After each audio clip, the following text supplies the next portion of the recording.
This is Tom Duty, middle-aged American living in New Jersey near the Lincoln Tunnel. If you were to visit my website, you would type Howdy Doody into Google. You'll find the correct spelling of the famous puppet. You then combine Tom Duty in a Google search for my site. Sacha Baron Cohen gives an award speech, November 2019. Topic: anti-Semitism and anti-hate. Thank you, Jonathan, for your very kind words.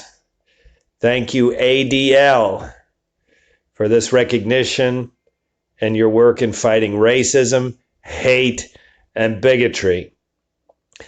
And to be clear, when I say racism, hate, and bigotry, I'm not referring to the name of Stephen Miller's Labradoodles. Now, I realize that some of you may be thinking, what the hell is a comedian doing speaking at this conference? I certainly am. I've spent most of the past 2 decades in character. In fact, this is the first time that I've ever stood up and given a speech as my least popular character, Sacha Baron Cohen. And I have to confess, it is terrifying. I realize that my presence here also is unexpected for other reasons. At times, some critics said my comedy risked forcing old stereotypes. The truth is, I've been passionate about challenging bigotry and intolerance throughout my life. As a teenager in the UK, I marched against fascism, National Front, and to abolish apartheid. As an undergraduate, I traveled around America and wrote a thesis about civil rights movement. And with the help of the archives of the ADL, and as a comedian, I've tried to use my characters to get people to let down their guard and reveal what they actually believe, including their own prejudice. Now, I'm not going to claim that everything I've done has been for higher purpose. Yes, some of my comedy, probably half my comedy has been absolutely juvenile, and the other half completely puerile. Puerile. I admit there was nothing particularly enlightening about me as Borat from Kazakhstan, the first fake news journalism running through a conference of mortgage bankers when he was completely naked. But when Borat was able to get the entire bar in Arizona to sing "Throw the Jew Down the Well," it did reveal people's indifference to anti-Semitism. When, as Bruno, a gay fashion reporter from Austria, I started kissing a man in a cage fight in Arkansas, nearly starting a riot, it showed the violent potential of homophobia. And when disguised as an ultra-woke developer, I proposed building a mosque in one rural community, prompting a resident to proudly admit, "I'm racist against Muslims." It showed the acceptance of Islamophobia. That's why I appreciate the opportunity to be here with you. Today around the world, demagogues appear to our worst instincts. Conspiracy theories, once confined to the fringe, are going mainstream.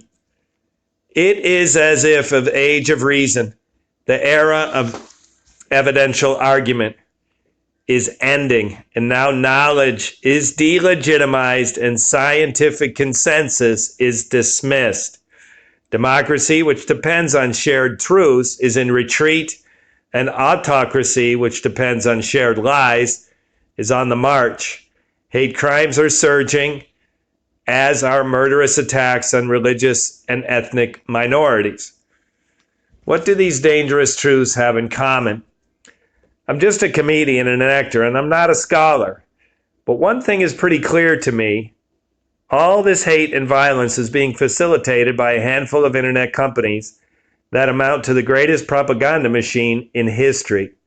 The greatest propaganda machine in history. Think about it. Facebook, YouTube, Google, Twitter, and others. They reach billions of people. The algorithms they use depend deliberately to amplify the type of content that keeps users engaged.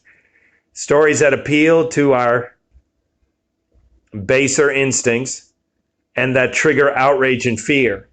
It's why YouTube recommended videos by the conspiracist Alex Jones billions of times. It's why fake news outperforms real news, because studies show lies spread faster than truth.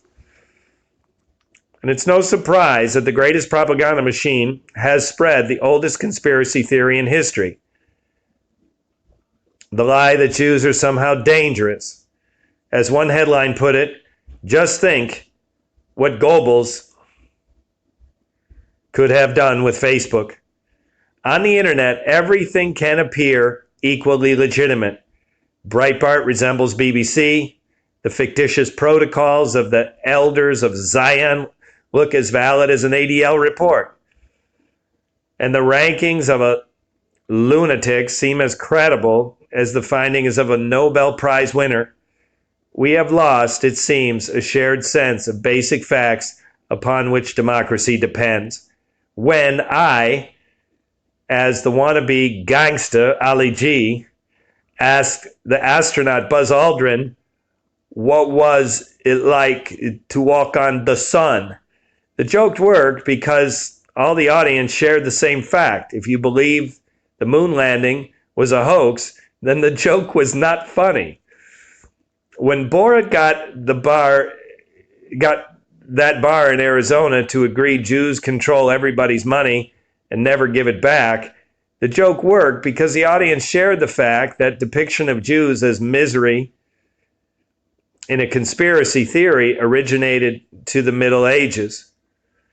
But when, thanks to social media, conspiracies take hold, it's easier for hate groups to recruit, easier for foreign intelligence agencies to interfere on our election, and easier for our country like Myanmar to commit genocide against Rohingya.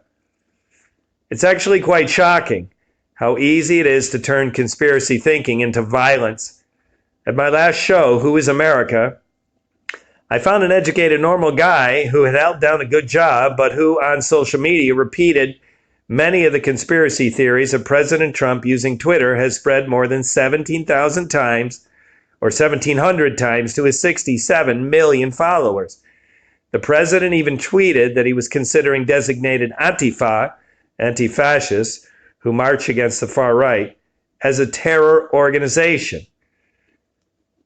So disguised as an Israel anti-terror expert, Colonel Aaron Moad, I told an interviewer that at the Women's March in San Francisco, Antifa was planning to put poor hormones in babies' diapers in order to make them transgender.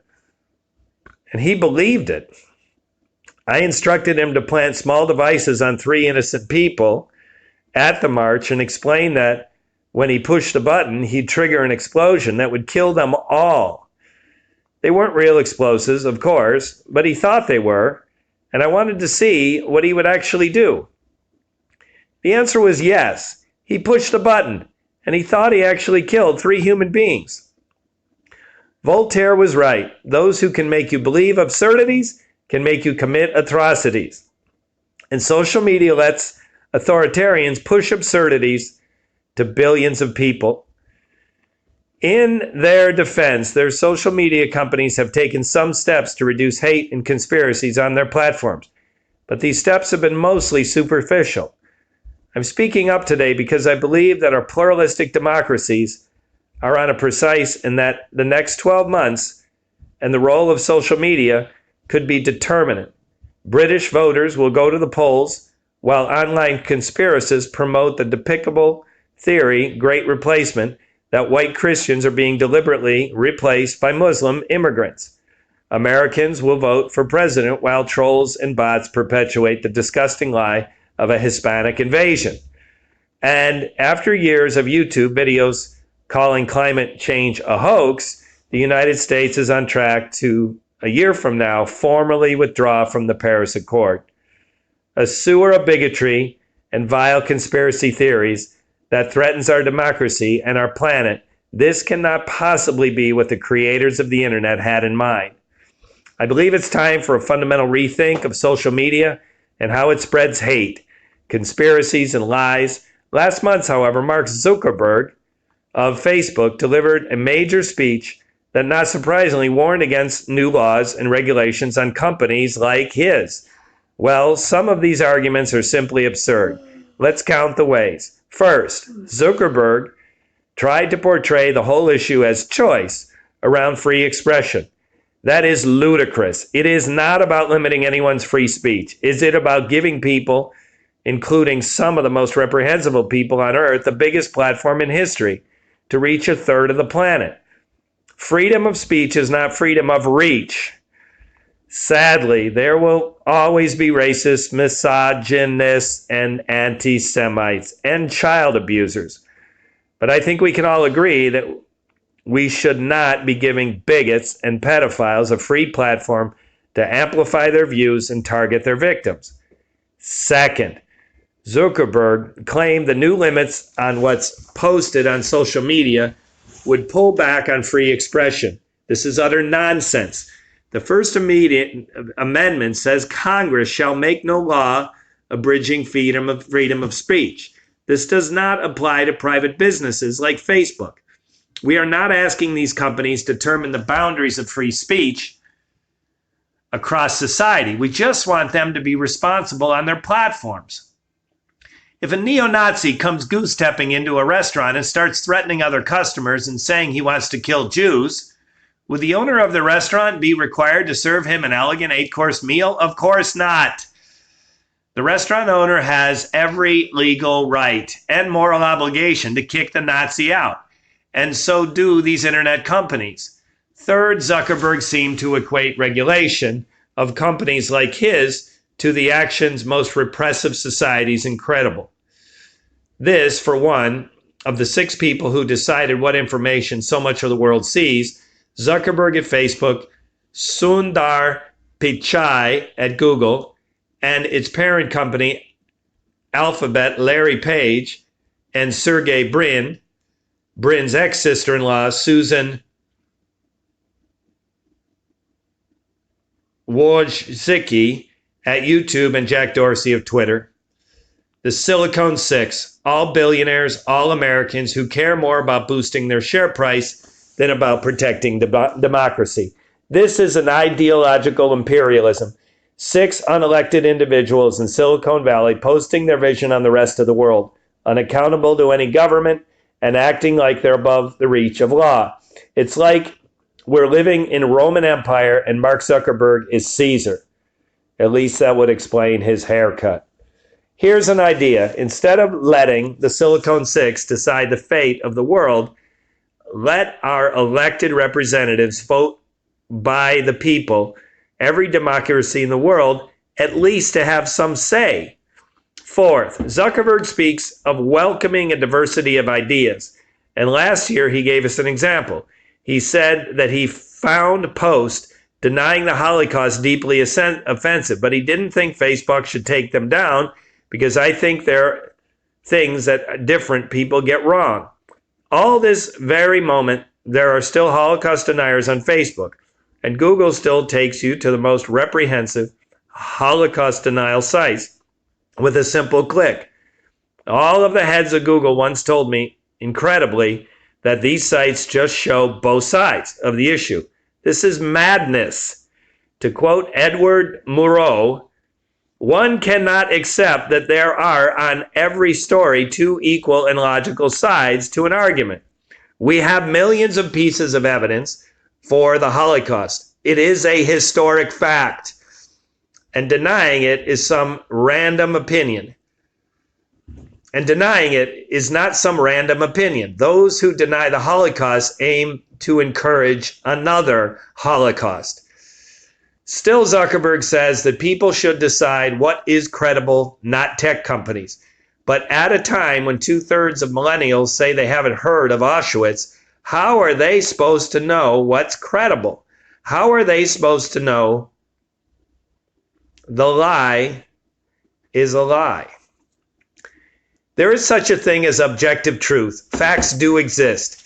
And if these internet companies really want to make a difference, They should hire enough monitors to actually monitor, work closely with groups like ADL, insist on facts, and purge these lies and conspiracies from their platforms.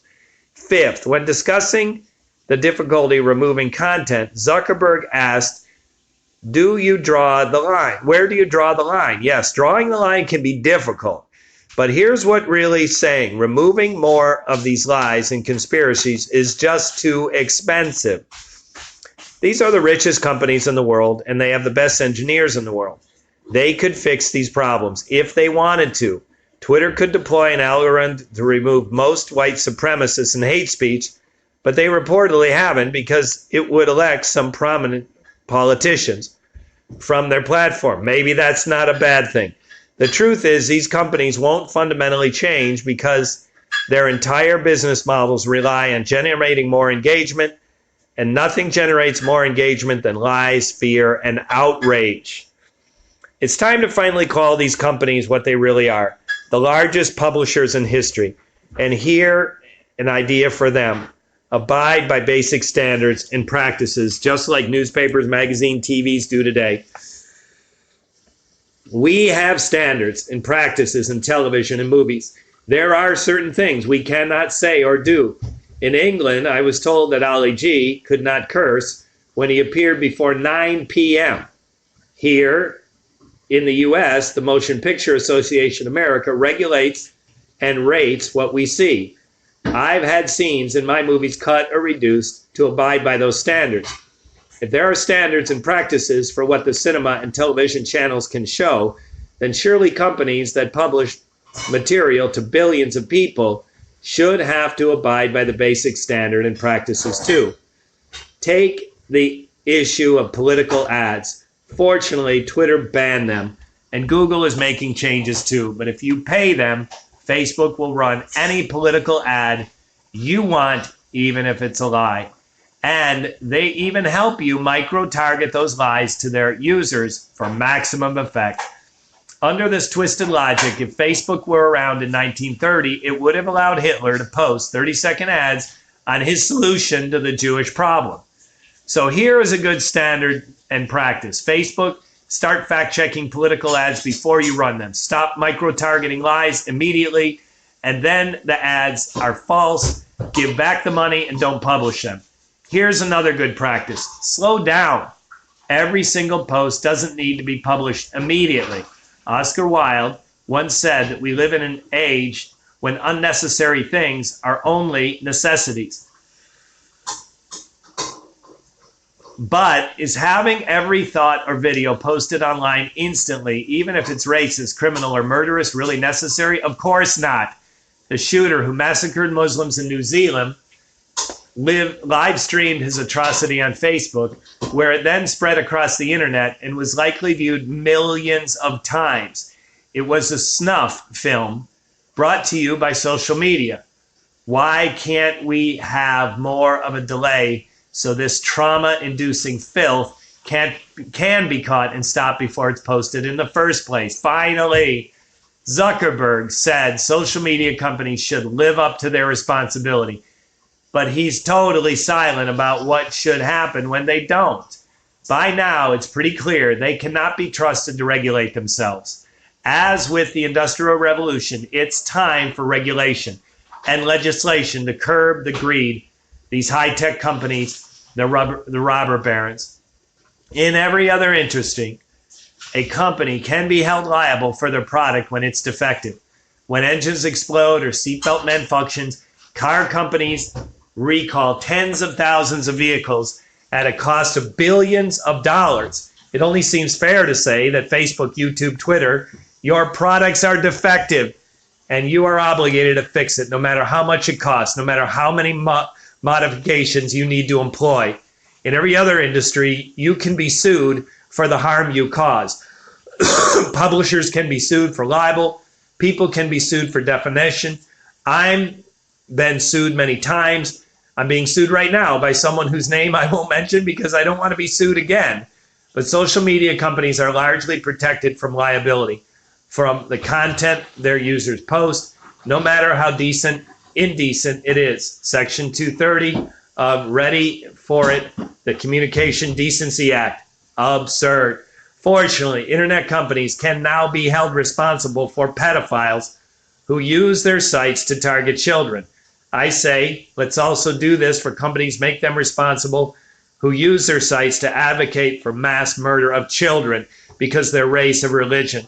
And maybe fines aren't enough. Maybe it's time to tell Mark Zuckerberg and the CEOs of these companies, you already allowed one foreign power to interfere in our election.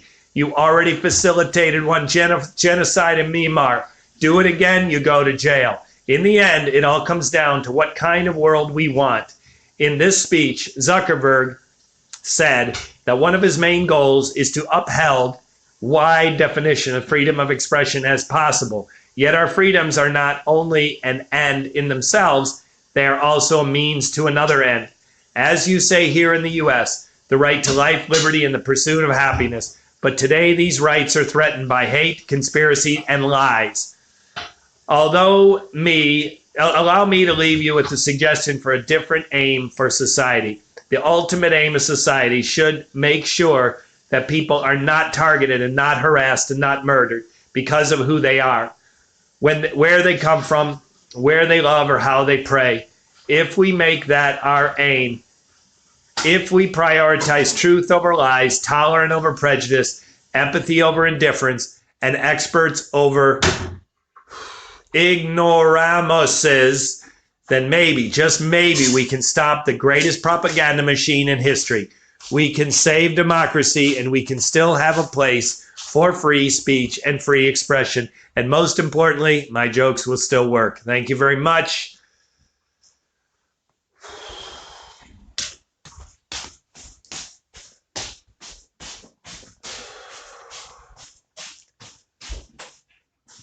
Just before my pause, that was the last line of Sacha Baron Cohen in a speech at ADL.